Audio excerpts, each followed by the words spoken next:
நண்பர்களே, இப்போ பார்த்தீங்கன்னா மலை சூழ்ந்த ஒரு அழகான ஒரு கிராமத்தில் நம்ம இருக்கோம். இந்த இடத்துல வந்து பார்த்திங்கன்னா ஒரு சித்தர், வாழும் சித்தர் வந்து இங்கே சிவன் கோயில் கட்டி அமைச்சிருக்காரு.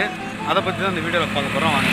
விழுப்புரம் மாவட்டம் செஞ்சி வட்டம் நல்லான்பிள்ளை பெற்றால் செத்தவரை கிராமம் ஸ்ரீலஸ்ரீ சிவஜோதி மேன சித்தர் பீடத்தில் எழுந்து அருள்பாலிக்கும் அருள்மிகு ஸ்ரீ மீனாட்சி அம்மன் உடனுரை அருள்மிகு சொக்கநாத பெருமான் திருக்கோவில், உலகமே வடிவமான திருவண்ணாமலை ஸ்ரீ உண்ணாமலை உடனுரை ஸ்ரீ அண்ணாமலையார் திருக்கோயில் கிழக்கிலும், மயிலம் வள்ளி தெய்வானை சமேத ஸ்ரீ சுப்பிரமணிய சுவாமி திருக்கோயிலுக்கு மேற்கிலும், மேல்மலையனூர் ஸ்ரீ அங்காள பரமேஸ்வரி அம்மன் திருக்கோயிலுக்கு தெற்கிலும், திருக்கோவிலூர் ஸ்ரீ உலகளந்த பெருமான் திருக்கோயிலுக்கு வடக்கிலும், இதன் மத்தியில் அமைந்த விழுப்புரம் மாவட்டம் செஞ்சி வட்டம் நல்லான்பிள்ளை பெற்றால் மற்றும் சித்தர் வருகை என்கிற செத்தவரை கிராமத்தில் ஸ்ரீலஸ்ரீ சிவஜோதி மேன சித்தர் ஐயாவின் தலைமையில் கோவில் அமைந்துள்ளது.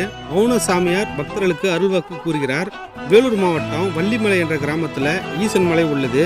இந்த மலை உச்சியில் உள்ள ஒரு கல் மண்டபத்தில் மௌன சாமியார் ஒருவர் தங்கி பக்தர்களுக்கு அருள்வாக்கி சொல்லி ஆசி வழங்கி வந்தார். இந்த நிலையில் செஞ்சி வட்டம் செத்தவரை கிராமத்தை சேர்ந்த சிவ இளங்கோ என்பவர் ஈசன் மலைக்கு அடிக்கடி சென்று மௌன சாமியாரை சந்தித்து ஆசி பெற்று வந்தார். அப்போது அவர் மௌன சாமியாரிடம் தங்கள் ஊரில் பல ஆண்டுகளுக்கு முன்பாகவே ஈஸ்வரன் கோயில் கட்ட ஆரம்பித்து முழுமை பெறாமல் உள்ளதாகவும், அதேபோல் பல்வேறு பொது பணிகள் தடைப்படுவதாகவும் தாங்கள் வந்து ஆசி வழங்கிவிட்டு செல்ல வேண்டும் என்று அழைத்திருந்தார்.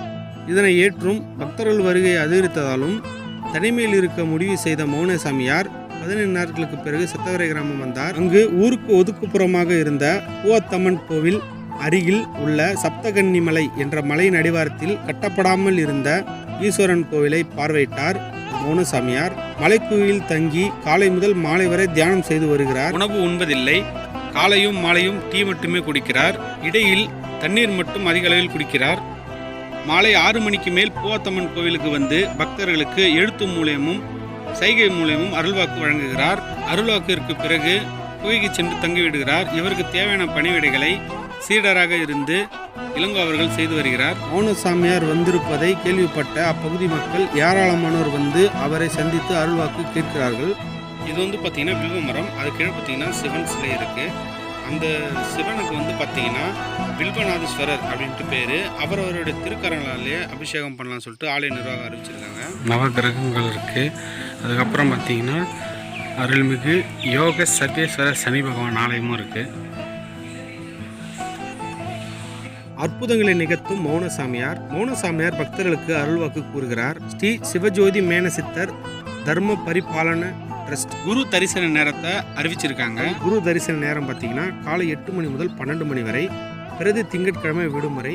மீனாட்சி உடனுரை சொக்கநாத பெருமான் திருக்கோயிலுடைய நடைத்திறகு நேரம் பார்த்தீங்கன்னா காலை 5 மணி முதல் மதியம் 12 மணி வரையிலும், மாலை பார்த்தீங்கன்னா 4 மணியிலிருந்து இரவு 8 மணி வரை நடைத்திறந்திருக்கு. வைகாசி மாதம் 20ஆம் தேதி 2/6/2024 ஞாயிற்றுக்கிழமை ஆலயத்தில் கும்பாபிஷேகம் நடைபெற்றது.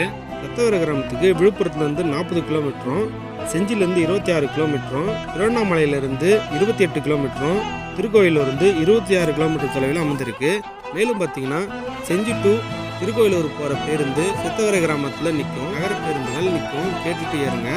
மேலும் வந்து பார்த்தீங்கன்னா இருசக்கர வாகனம், காரு, ஆட்டோ இந்த மாதிரி வரவங்க வந்து பார்த்தீங்கன்னா வேட்டவளம்ன்ற ஊருக்கு வந்துட்டு அங்கேருந்து கேட்டிங்கன்னா வழி சொல்லுவாங்க. வேட்டவளத்துலேருந்து ஒரு 5லேருந்து 7 கிலோமீட்டருக்குள்ளே தான் இந்த ஆலயம் அமைஞ்சிருக்கு.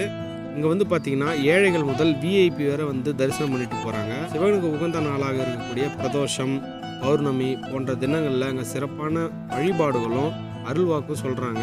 அதுவும் இல்லாமல் இந்த சித்தர் பார்த்தீங்கன்னா அவ்வளோ சீக்கிரம் யார்கிட்டையும் பேச மாட்டார். ஒரு நல்ல விஷயம் என்னன்னு கேட்டிங்கன்னா இங்கே வந்து அன்னதானம் வழங்குறாங்க. முக்கியமாக பார்த்தீங்கன்னா இங்கே மாடு வளர்க்குறாங்க. இந்த மாட்டோடைய பாலை கறந்து இவங்களே தயிர் ரெடி பண்ணி நம்ம சாப்பிடும்போது சாப்பாடு, சாம்பார், ரசம், மோருக்கு பதிலாக கெட்டியான தயிரே கொடுக்குறாங்க. ரொம்ப அருமையாக இருக்குது. அன்னபூர்ணி அம்மன் ஆலயத்துக்கு முன்பாகவே வச்சு இங்கே வந்து அன்னதானம் பண்ணுறாங்க. புதுச்சேரி, திருவண்ணாமலை, விழுப்புரம், செஞ்சி, திருக்கோயிலூர் மற்றும் வெளிநாட்டு பக்தர்களும் திரளாக கலந்து கொள்கின்றனர்.